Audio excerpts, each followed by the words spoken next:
어머님, 계좌에서 2억 3천만 원이 빠져나갔습니다.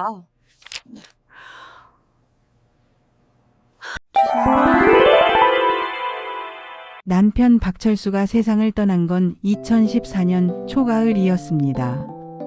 50년을 함께 산 동반자를 떠나보내는 건 제 인생의 반을 잃어버리는 것과 같았어요. 장례를 치르고 49제를 지내고 나니 집 안이 너무 텅 비어 보이더라고요. 아침에 눈을 떠도 옆자리는 비어 있고 저녁에 밥상을 차려도 혼자 먹는 밥은 모래를 씹는 것처럼 목을 넘어가지 않았습니다. 우리 자식들은 다들 잘 나가고 있었어요. 큰딸 수진이는 미국에서 의사로 일하고 있었고 작은 아들 준호는 대기업 임원이 되어 맨날 해외 출장을 다녔죠. 자식들이 잘 되는 건 부모로서 당연히 기쁜 일이지만 그만큼 저는 더 외로워졌습니다. 엄마, 제가 모시고 살까요? 큰딸이 전화로 말했을 때 저는 손사래를 쳤어요. 네가 무슨 애들 키우랴 병원 일하랴 바쁜데 엄마까지 신경 쓰면 안 되지. 어머니, 그럼 저희 집 근처로 이사 오시면 어때요? 며느리가 조심스럽게 제안했지만 저는 고개를 저었습니다. 이 집이 내가 살던 집인데 어딜 가. 여기가 편해. 걱정 마. 사실은 자식들에게 짐이 되고 싶지 않았어요. 제 또래 친구들이 자식 집에서 눈치 보며 사는 이야기를 워낙 많이 들어서요. 차라리 혼자 사는 게 낫다고 생각했습니다. 하지만 혼자 사는 게 생각보다 힘들더라고요. 어느 날 욕실에서 미끄러져 넘어졌을 때 한동안 일어나지 못하고 바닥에 누워 있었어요. 다행히 크게 다치지는 않았지만 만약 머리를 심하게 부딪혔다면 여기서 혼자 죽어갔을지도 모르는데 그런 생각이 들자 등골이 서늘해졌습니다. 그 사건 이후로 자식들이 본격적으로 상주 간병인을 구해야 한다고 나섰어요. 엄마, 이제 나이도 있으신데 누군가 곁에 있어야 해요. 저희가 항상 함께 있어 드릴 수 없잖아요. 저는 처음에는 완강히 거부했습니다. 낯선 사람과 한 집에서 산다는 게 상상이 되지 않았거든요. 하지만 자식들의 설득과 제 스스로도 느끼는 불안감 때문에 결국 간병인을 구하기로 했습니다. 그렇게 해서 우리 집에 온 사람이 바로 정미선이었습니다. 2014년 11월 어느 추운 날 인력소 개소에서 소개받은 그녀가 작은 캐리어 하나를 끌고 우리 집 문을 두드렸어요. 안녕하세요, 어머님. 정미선이라고 합니다. 첫인상은 참 좋았습니다. 40 중반쯤 되어 보이는 나이에 단정한 옷차림, 상냥한 미소. 무엇보다 눈빛이 맑고 순해 보였어요. 어머님, 제가 정성껏 모시겠습니다. 걱정하지 마세요. 그녀의 첫마디가 아직도 기억에 남습니다. 그때는 정말 진심으로 들렸거든요. 처음 일주일은 서로 적응하는 시간이었습니다. 미선 씨는 제 생활 패턴을 파악하느라 부지런히 움직였어요. 아침 몇 시에 일어나는지, 어떤 음식을 좋아하는지, 약은 언제 먹는지 하나하나 수첩에 적어가며 외웠습니다. 어머님, 혈압약은 아침 8시에 드셔야 해요. 제가 알람 맞춰 놓을게요. 어머님, 밤에 화장실 가실 때 조명이 어두우면 위험하니까 발 센서 등 달아드릴까요? 이렇게 세심하게 챙겨주는 사람이 옆에 있다는 게 처음에는 불편했지만 점점 익숙해지고 고마워졌습니다. 한 달쯤 지났을 때였어요. 미선 씨가 조심스럽게 말을 꺼냈습니다. 어머님, 염치 없는 부탁 하나 드려도 될까요? 뭔데? 말해봐. 사실 제가 월세를 못 내서 쫓겨날 처지예요. 짐도 별로 없고 제가 여기서 어머님 모시고 있으니 혹시 여기서 살면서 일해도 될까요? 월급에서 조금씩 방세로 떼주셔도 돼요. 저는 잠시 고민했습니다. 함께 사는 것과 간병만 하는 건 다른 문제니까요. 하지만 한 달 동안 지켜본 그녀는 정말 성실하고 친절했어요. 그리고 솔직히 혼자 사는 게 너무 외로웠습니다. 그래 네가 원한다면 여기서 지내렴 빈 방도 있으니까. 정말요? 어머님, 감사합니다. 정말 감사해요. 미선 씨는 눈물까지 글썽이며 제 손을 꼭 잡았습니다. 그 눈물이 진짜인 줄 알았어요. 그때는요. 그렇게 정미선은 우리 집의 동거인이 되었습니다. 그리고 그때부터 제가 깨닫지 못한 사이에 거대한 덫이 조금씩 조여오기 시작했습니다. 미선 씨와 함께 살기 시작한 첫 해는 제 인생에서 가장 편안한 시간이었습니다. 그녀는 정말 완벽했어요.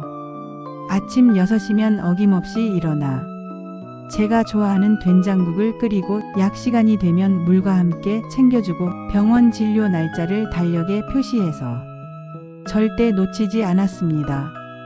어머님, 오늘 정형외과 진료일이에요. 옷 입고 나오시면 제가 모셔다 드릴게요. 미선아, 네가 있으니까 정말 든든하다. 어머님, 제가 더 감사하죠. 저 같은 사람을 받아주셔서요. 그녀는 항상 겸손했고 항상 제 편에서 생각해 주는 것 같았어요. 자식들도 미선 씨를 무척 좋아했습니다. 명절에 집에 왔을 때나 전화 통화할 때마다 칭찬이 끊이지 않았죠. 엄마, 미선 씨 정말 괜찮은 분이시네요. 어머니, 미선 씨한테 보너스 넉넉히 드려요. 저도 그랬습니다. 명절 때마다 보너스를 챙겨주고 생일에는 선물도 사주고 옷이 낡으면 새 옷도 사주었어요. 어머님, 이러시면 안 되는데. 괜찮아. 네가 날 잘 돌봐주니까 당연한 거야. 1년이 지나고 2년이 지나면서 미선 씨는 단순한 간병인이 아니라 제 가족 같은 존재가 되어갔습니다. 어느 날 미선 씨가 울먹이며 말했어요. 어머님, 사실은요. 제 친정엄마가 요양원에 계세요. 치매가 있으셔서요. 저도 효도를 해야 하는데 형편이 어려워서 제대로 못 해드리고 있어요. 그랬구나. 얼마나 마음이 아프니. 매달 요양원비가 나가는데 그것도 제대로 못 내서 어머님한테 폐를 끼치는 것 같아 말씀드리기도 죄송하고요. 저는 그 이야기를 듣고 가슴이 아팠습니다. 자식으로서 부모님을 제대로 모시지 못하는 그 마음을 제가 너무 잘 알았거든요. 미선아, 얼마나 필요해? 아, 어머님, 그런 뜻으로 말씀드린 게 아니에요. 알아. 하지만 네가 날 이렇게 잘 돌봐주는데 네 어머니는 내가 좀 도와드려야지. 그렇게 저는 미선 씨 어머니의 요양원비를 석 달치 미리 지원해 주었습니다. 300만 원이었죠. 미선 씨는 제 손을 붙잡고 한참을 울었습니다.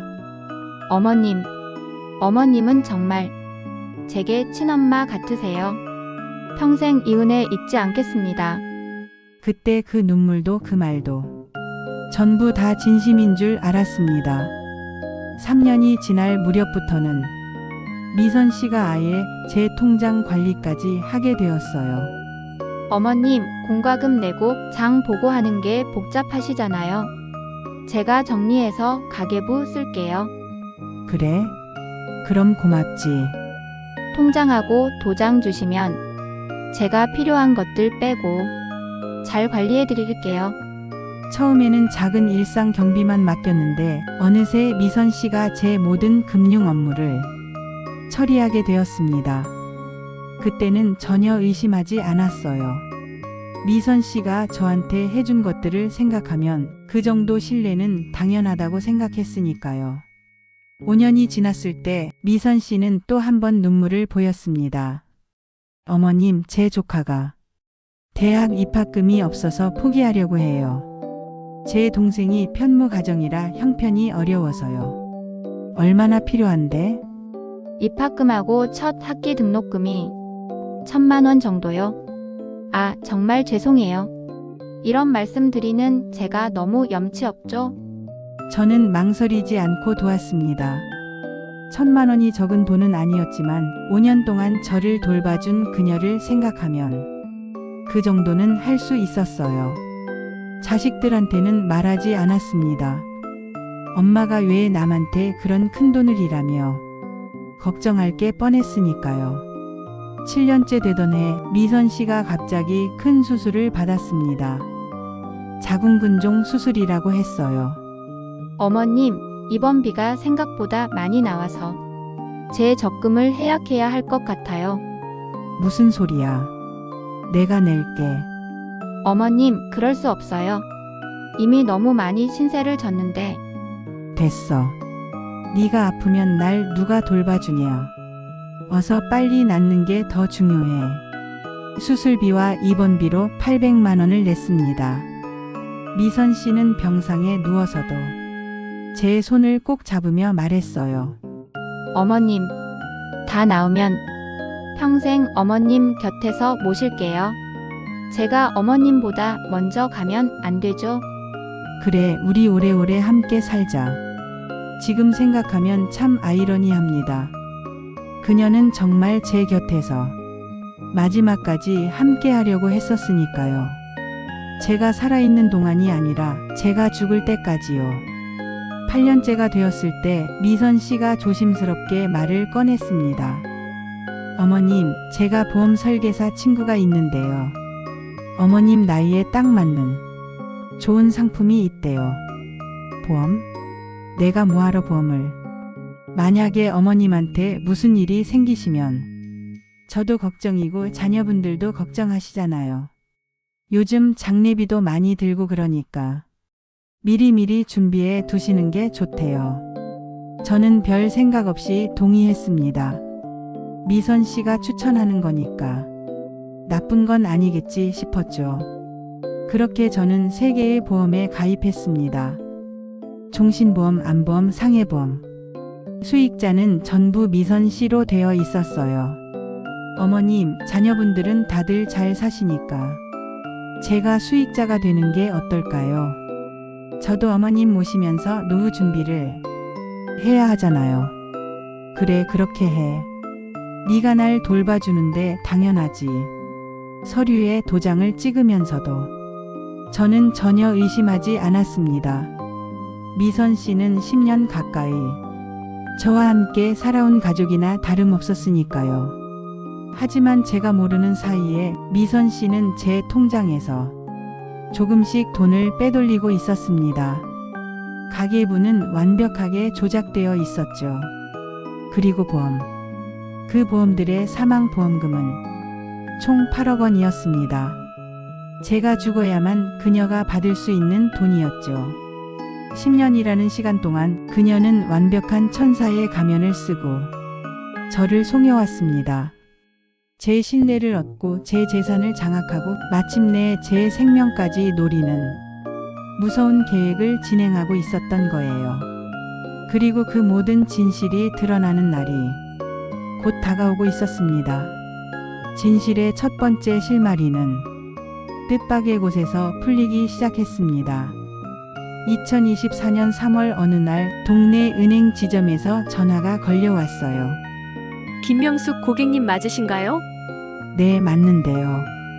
저는 종훈은행 성수지점 VIP 고객관리팀 박지원 과장입니다.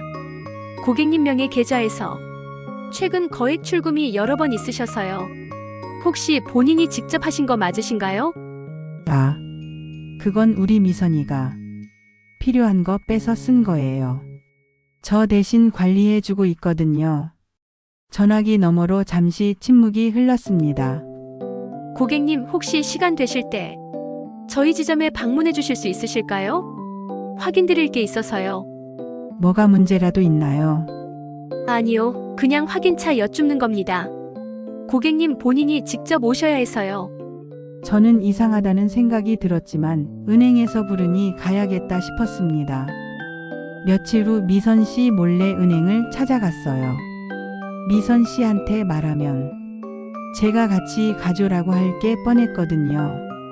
박지원 과장은 30대 중반쯤 되어 보이는 날카로운 인상의 여성이었습니다.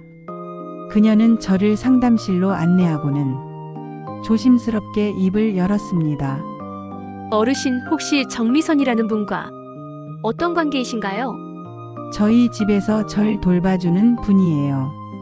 10년 가까이 함께 살았어요. 가족은 아니시고요? 아니요, 가족은 아니지만 가족처럼 지내고 있어요. 박 과장은 파일 몇 개를 꺼내 제 앞에 펼쳐놓았습니다. 어르신 이거 보시겠어요? 최근 3년간 어르신 계좌에서 출금된 내역입니다. 저는 서류를 들여다봤습니다. 하지만 숫자들이 너무 많아서 잘 이해가 되지 않았어요. 이게 뭐가 문제인가요?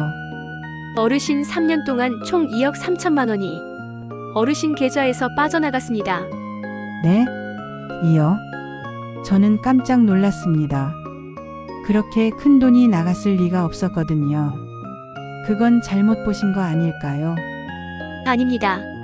여기 명세서 보시면 매달 500만 원에서 1000만 원씩 꾸준히 출금되고 있어요. 전부 정미선 씨 명의 계좌로 이체됐고요.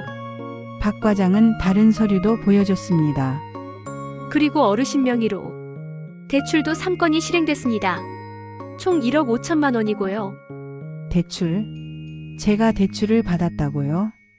네, 신용대출 2건, 예금담보대출 1건입니다. 전부 지난 1년 사이에 실행됐어요. 제 머리가 하얗게 변하는 것 같았습니다. 그럴 리가 없었어요. 미선 씨가 저를 속였을 리가 없었습니다. 그건 분명 뭔가 오해가. 어르신, 박 과장이 제 손을 잡으며 진지한 눈빛으로 말했습니다. 사실 저희가 어르신을 모시게 된 건 금융감독원의 의심거래 적발 때문입니다. 짧은 기간에 고액 출금이 반복되고 노인 고객의 경우 금융사기 피해가 많아서요. 금융사기? 어르신 혹시 정미선 씨한테 통장이나 도장을 맡기신 적 있으세요? 네, 있어요. 제가 관리하기 어려워서. 보험도 가입하셨나요? 네, 미선 씨가 추천해서 몇 개. 박 과장의 표정이 더욱 굳어졌습니다. 어르신 제가 개인적으로 좀 알아봤는데요. 정미선 씨 이분이 이름 하나가 아니에요. 네? 무슨? 정미선, 박미선, 김미선 최소 3개의 이름을 쓰고 있고 과거에 비슷한 방법으로 노인 고객들을 상대로 사기 행각을 벌인 전력이 있습니다. 제 눈앞이 캄캄해졌습니다. 그럴 리가. 미선이가. 어르신 혹시 미선 씨가 어르신 명의로 가입한 보험 확인해 보신 적 있으세요? 아니요. 그건 미선이가 다 알아서. 박 과장은 노트북을 돌려 화면을 보여줬습니다. 제가 보험협회에 조회를 해봤는데요. 어르신 명의로 가입된 보험이 총 7건입니다. 사망보험금 합계가 11억 원이고요. 11억? 그리고 수익자가 전부 정미선 씨로 되어 있습니다. 그 순간 제 온몸이 얼어붙는 것 같았습니다. 10년을 함께 산 사람이, 저를 가족처럼 대해준 사람이 제 돈을 훔치고 제 이름으로 대출을 받고 제가 죽으면 11억을 받게 되어 있다고? 어르신 괜찮으세요? 박 과장이 물을 가져다 줬지만 목구멍으로 넘어가지 않았습니다. 더 심각한 건요. 박 과장이 다른 서류를 꺼냈습니다. 저희가 조사하던 중에 다른 피해자도 발견했습니다. 작년에 돌아가신 황인주 할머니인데 정미선 씨가 5년간 간병인으로 일했던 분이에요. 이분도 사망 직전에 갑자기 11억 원짜리 보험에 가입했고 수익자는 정미선 씨였어요. 그럼 그 할머니는? 경찰에서는 노안으로 결론 냈지만 저희가 보기엔 의심스러운 점이 많습니다. 저는 손이 부들부들 떨렸습니다. 미선 씨가 그 할머니를, 그리고 이제 나도? 어르신 지금 당장 경찰에 신고하셔야 합니다. 하지만 증거가 있나요? 네, 은행 거래 내역이 명백한 증거입니다. 그리고 어르신이 직접 출금하거나 대출 받으신 적이 없다면 이건 명백한 금융 사기입니다. 저는 한참을 말을 잇지 못했습니다. 10년이라는 시간이 주마등처럼 스쳐 지나갔어요. 함께 웃고 함께 울고 가족처럼 지냈던 모든 순간들이 전부 거짓말이었다는 게 믿기지 않았습니다. 어르신, 저 개인적으로 이런 사건을 여러 번 봤어요. 노인 고객을 타깃으로 하는 조직적인 사기단이 있습니다. 간병인이나 가사도우미로 들어가서 신뢰를 쌓고 재산을 빼돌리고 마지막엔 보험금까지 노리는 거예요.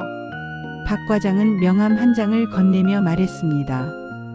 제가 아는 변호사님 한 분 소개해 드릴게요. 이런 케이스 전문으로 하시는 분이에요. 저는 멍한 상태로 집으로 돌아왔습니다. 현관문을 열자 미선 씨가 환한 미소로 반겼어요. 어머님, 어디 다녀오셨어요? 말씀도 안 하시고. 그 미소가 10년 동안 익숙했던 그 목소리가 이제는 너무나 낯설게 느껴졌습니다. 병원 다녀왔어. 어머님, 아프세요? 왜 혼자 가셨어요? 제가 모셔다 드렸어야죠. 괜찮아.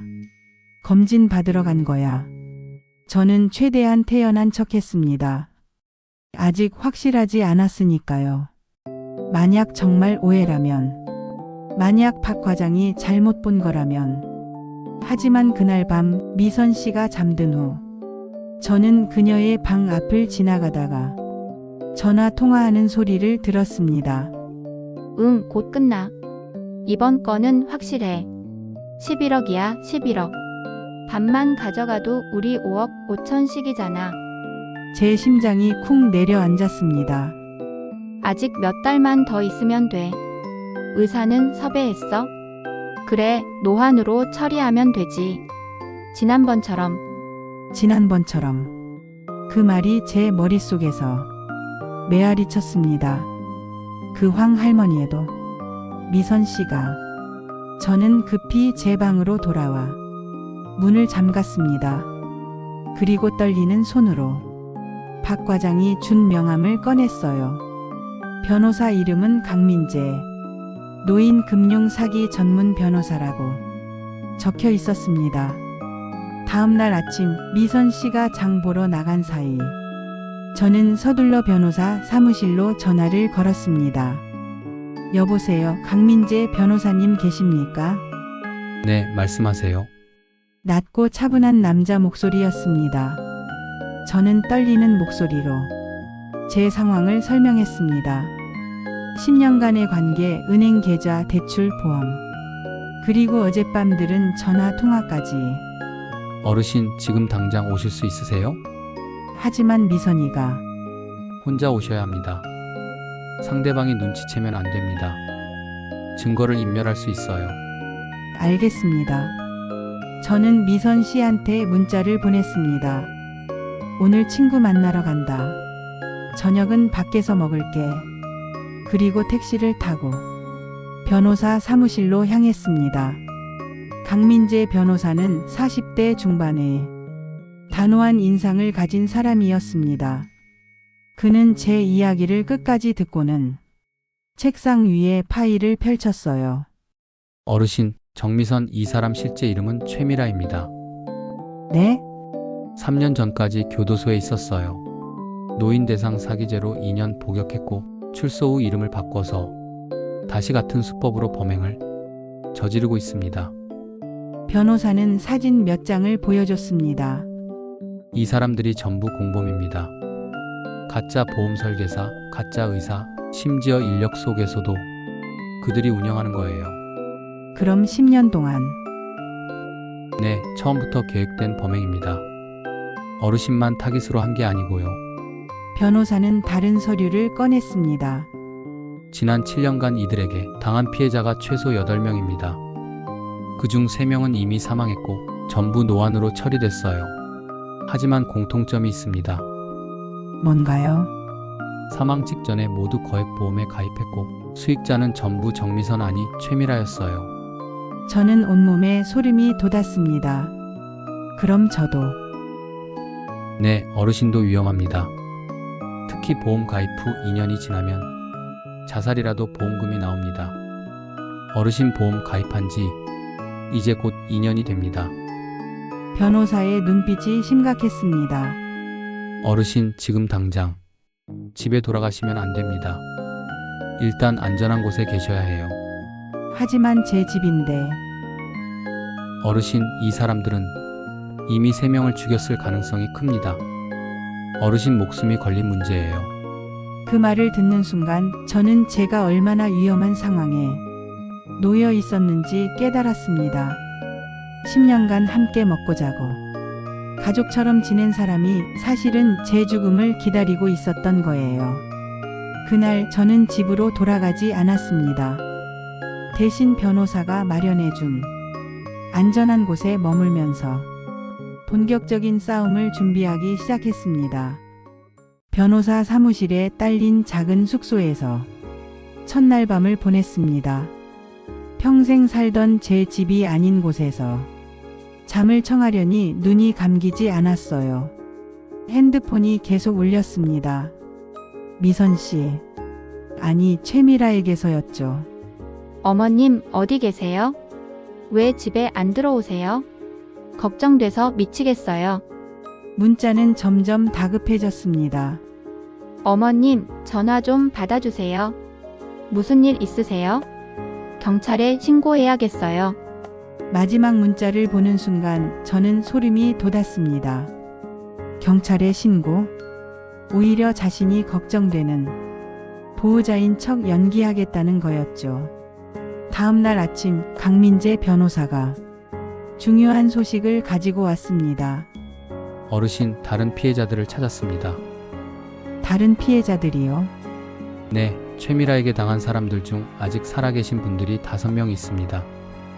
오늘 오후에 다들 여기로 오시기로 했어요. 오후 2시 변호사 사무실 회의실에 할머니 5명이 모였습니다. 70대 후반의 이정숙 할머니, 80대 초반의 박금순 할머니, 60대 후반의 최영자 할머니, 그리고 70대 초반의 한 명의 신순례 할머니.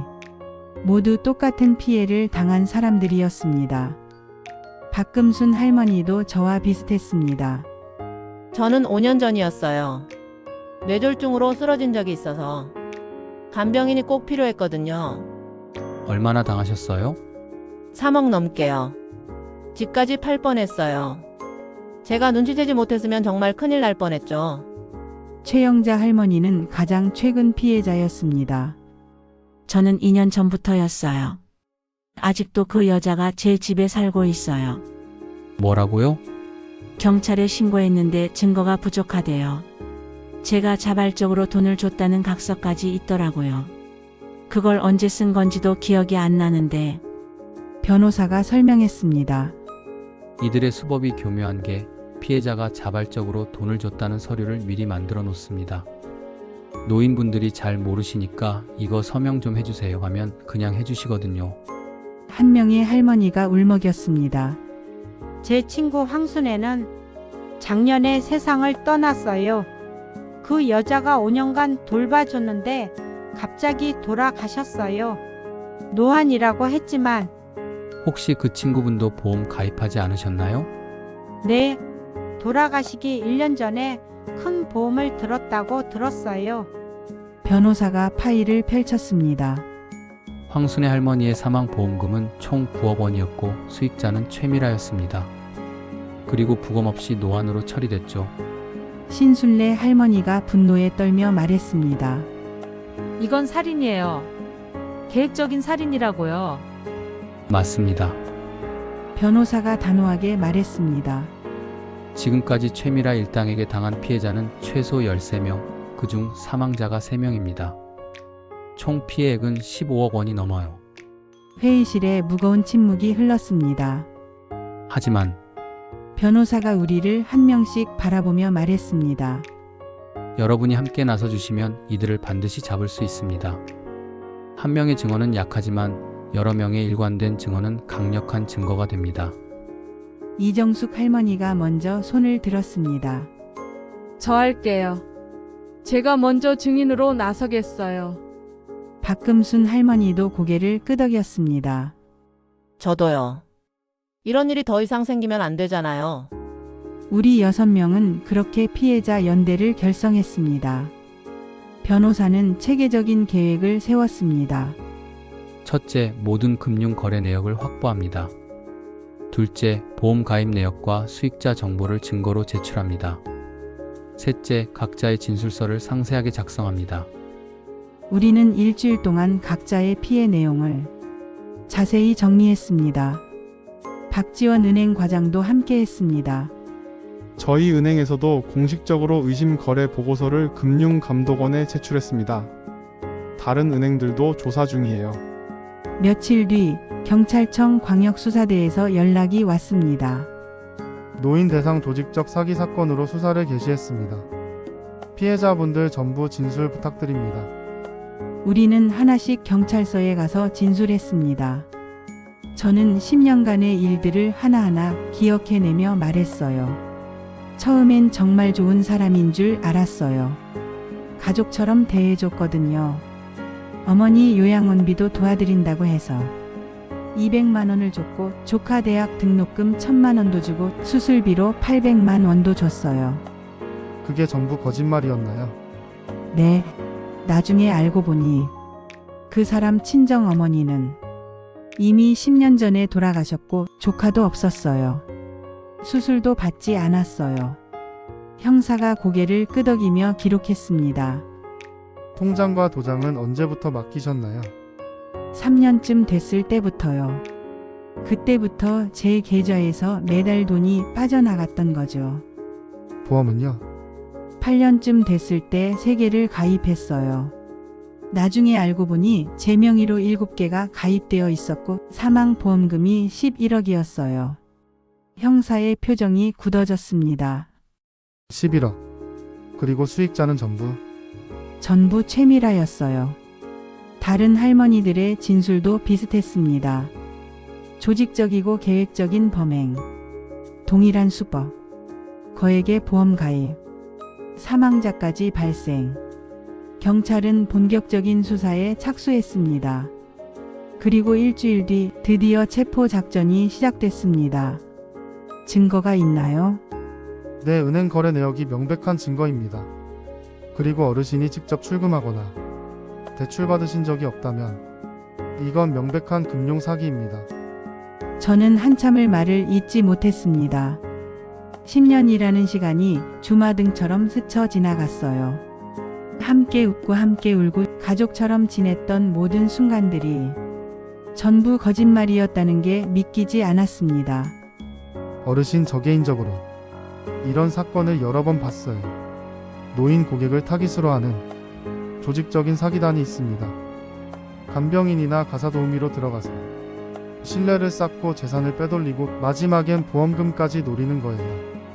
박 과장은 명함 한 장을 건네며 말했습니다.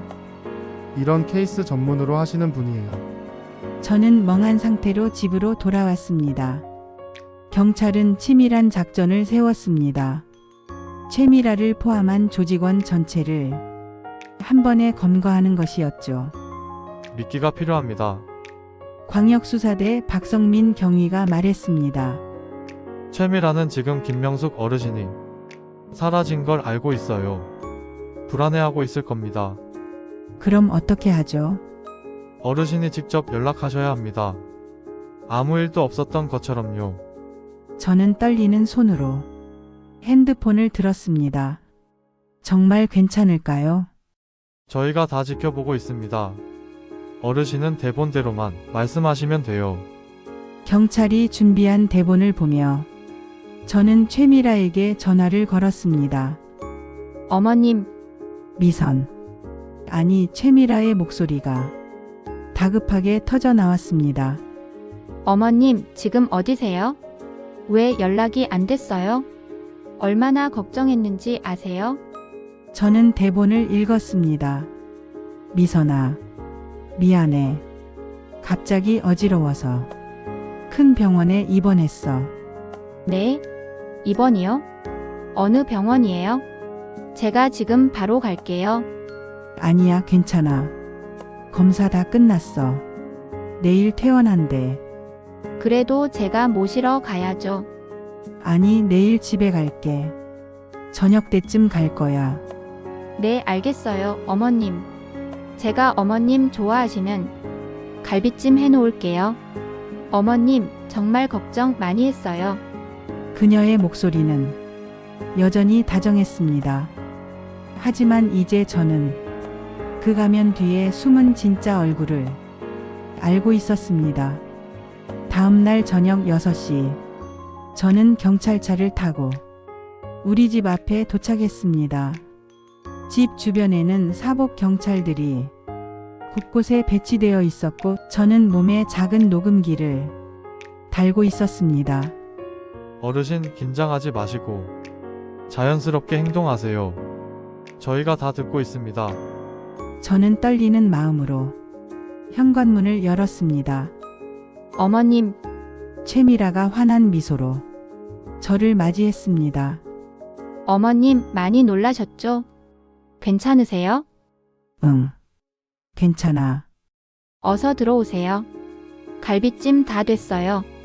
식탁에는 정말 제가 좋아하는 갈비찜이 차려져 있었습니다. 우리는 마주 앉아 저녁을 먹었습니다. 평소와 똑같은 풍경이었지만 제 마음은 전혀 평화롭지 않았어요. 어머님 갑자기 쓰러지셔서 얼마나 놀랐는지 몰라요. 혹시 어디 아프신 데는 없으세요? 없어. 그냥 빈혈이었대.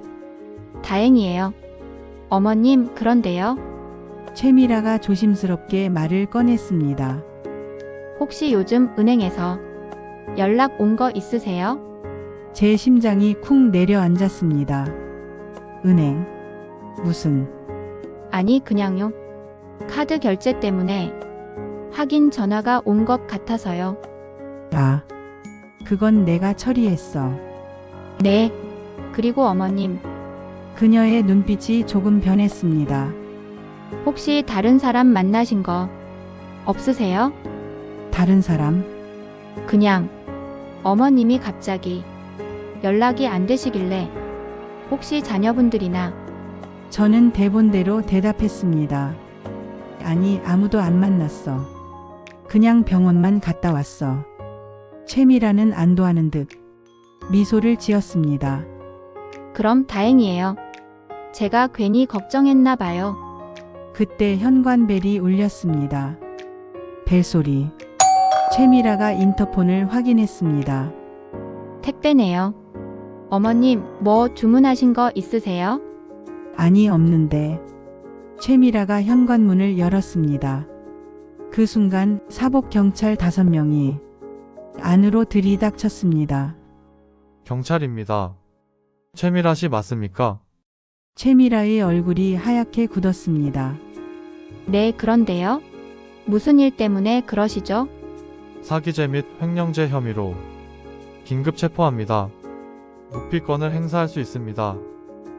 뭐라고요? 사기? 저는 아무것도. 최미라가 저를 바라봤습니다. 그 눈빛에는 배신감과 분노가 가득했어요. 어머님이 신고하신 거예요? 저는 그녀를 똑바로 바라보며 말했습니다. 당신 이름이 최미라지. 10년 동안 나를 속였어. 내 돈을 훔치고 내 이름으로 보험을 들고 내가 죽기를 기다렸어. 최미라의 얼굴에서 모든 가면이 벗겨졌습니다. 증거가 뭐가 있는데요? 제가 할머니 돈 훔쳤다는 증거라도 있어요? 믿지? 박성민 경위가 서류 뭉치를 내밀었습니다. 은행 거래 내역, 다른 피해자들의 진술, 그리고 당신 공범들의 자백까지 확보했습니다. 공범? 보험 설계사 이수진, 가짜 의사 박민호, 인력 소개소 운영자 최대식 모두 오늘 오전에 체포됐습니다. 최미라의 얼굴이 점점 창백해졌습니다. 당신네들이 황순의 할머니를 어떻게 죽였는지도 조사 중입니다. 저는 죽이지 않았어요. 그건 정말. 그럼 누가 죽였죠? 당신 공범 중 누군가? 아니면 당신이 직접? 최미라는 입을 다물었습니다. 경찰이 그녀에게 수갑을 채웠습니다. 끌려가면서도 최미라는 저를 노려봤습니다. 할머니, 제가 10년 동안 할머니 돌봐드린 건 생각 안 하세요? 제가 없었으면 할머니 혼자 어떻게 살았겠어요? 저는 차갑게 대답했습니다. 네가 날 돌본 게 아니야. 날 죽이려고 기다렸던 거지. 최미라가 끌려가고 집 안에는 경찰들만 남았습니다. 박성민 경위가 제 어깨를 가볍게 두드렸습니다. 어르신 정말 용감하셨습니다. 덕분에 큰 사건을 해결했어요. 저는 그 말에 답하지 못하고 주저앉아 울었습니다. 10년이라는 시간이 모두 거짓이었다는 사실이 너무나 비참했습니다. 재판은 3개월 후에 열렸습니다. 법정에는 최미라와 그녀의 공범들 그리고 우리 피해자 6명이 모두 출석했습니다. 검사가 기소 내용을 읽어 내려갔습니다. 피고인 최미라는 2016년부터 2024년까지 조직적으로 노인들을 타깃으로 간병인으로 위장 침투하여 신뢰관계를 구축한 후 재산을 편취하고 거액의 보험금을 목적으로 피해자들의 생명을 위협한 혐의로 기소되었습니다. 총 피해자 13명, 피해액 17억 원. 그중 3명이 사망했으며 사망 직전 모두 피고인을 수익자로 한 거액의 보험에 가입되어 있었습니다. 법정은 숙연했습니다. 최미라는 피고인석에 앉아 고개를 숙이고 있었어요. 더 이상 그녀의 얼굴에서 그 다정한 미소는 찾아볼 수 없었습니다. 증인 나오십시오. 저는 증인석에 섰습니다. 떨리는 목소리로 10년간의 일들을 증언했습니다. 처음엔 정말 좋은 사람인 줄 알았습니다. 제가 외롭고 힘들 때 곁에서 돌봐줬으니까요. 하지만 그 모든 게 계획이었습니다. 제 신뢰를 얻고 제 재산을 빼앗고 마지막엔 제 목숨까지 노리고 있었습니다. 변호인이 물었습니다. 하지만 증인께서 자발적으로 돈을 주신 거 아닙니까? 자발적이라고요? 목소리가 떨렸습니다. 제가 가족처럼 믿었던 사람이 거짓말로 저를 속인 겁니다. 어머니 요양원비라고 했지만 그 어머니는 이미 돌아가신 지 10년이 넘었고 조카 등록금이라고 했지만 조카는 애초에 없었어요. 수술한다고 했지만 수술 기록도 없었습니다. 이게 자발적인 겁니까? 피해자들도 하나씩 증언대에 섰습니다. 이정숙 할머니는 떨리는 목소리로 말했습니다. 제 친구 황순애는 이 사람한테 당하고 1년 만에 세상을 떠났습니다. 갑자기 죽었어요. 누가 봐도 이상하지 않습니까? 박금순 할머니는 분노에 떨며 말했습니다. 우리가 노인이라고 약하다고 속이기 쉽다고 생각했나요? 우리도 평생 열심히 살아온 사람들입니다. 그 재산을 이렇게 빼앗아 가려고 10년씩 계획을 세웠다는 게 믿기지 않습니다. 재판이 진행되는 동안 충격적인 사실들이 더 드러났습니다. 황순애 할머니의 시신을 부검한 결과 체내에서 고농도의 수면제 성분이 검출되었습니다. 검사가 최미라를 추궁했습니다. 피고인 황순애 씨에게 수면제를 투여한 적이 있습니까? 없습니다. 하지만 피고인의 방에서 압수한 수면제가 황순애 씨 체내의 성분과 일치합니다. 최미라는 대답하지 않았습니다. 다른 피해자는 어떻습니까? 2022년에 사망한 안명자 씨, 2020년에 사망한 서정희 씨, 이분들의 시신도 부검 결과를 기다리고 있습니다. 법정에 긴 침묵이 흘렀습니다. 공범들도 하나씩 자백하기 시작했습니다. 가짜 보험 설계사 이수진은 울며 말했습니다. 최미라가 시킨 대로 했어요. 노인들 명의로 보험 가입하고 수익자를 최미라로 하고 처음엔 단순한 보험 사기인 줄 알았어요. 사람을 죽일 줄은 몰랐어요. 가짜 의사 박민호도 떨며 말했습니다. 저는 진단서만 위조한 거예요. 노안 진단서, 치매 진단서. 최미라가 돈을 줘서 살인은 저는 몰랐어요. 최미라만이 끝까지 묵비권을 행사했습니다. 3주간의 재판 끝에 드디어 선고일이 왔습니다. 판사가 판결문을 읽기 시작했습니다. 피고인 최미라는 2016년부터 2024년까지 8년에 걸쳐 노인들을 대상으로 조직적이고 계획적인 범죄를 저질렀습니다. 간병인이라는 신뢰관계를 악용하여 재산을 편취하고 거액의 보험금을 노려 피해자들의 생명을 위협했으며 그 과정에서 3명이 사망했습니다.